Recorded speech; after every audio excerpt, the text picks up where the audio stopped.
ज्यांची अवकात नाही आणि मलाही समजत नाही की ज्या लोकांनी मला आमदार केलंय, ज्या लोकांसाठी मला मंत्रिपद मिळालेलं आहे, त्यांच्या बरोबर त्यांच्या सर आणि काय अडचण आहे?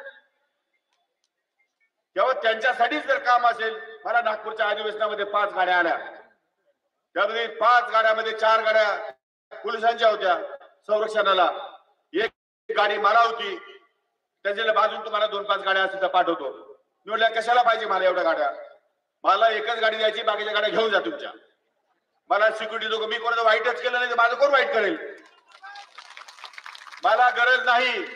4ही गाड्या परत पाठवून दिल्या, एकच गाडी ठेवायची. गाडी त्यांना पोलिसांना सांगून ठेवलं, सायरन वाजवायचा नाही, सिग्नलवर गाडी थांबवायची, सिग्नल तोडायचा नाही. सामान्य लोकांसाठी जे कायदे आहेत तेच कायदे मला लागू राहतील. वेगळा कायदा, वेगळा नियम आणि वेगळी सिक्युरिटी, वेगळी यंत्रणा माझ्यासाठी चालणार नाही. मी काल जसा असतो तसाच आजही आहे, उद्याही मला तसंच राहू द्या. कारण शेवटी लोकांसाठी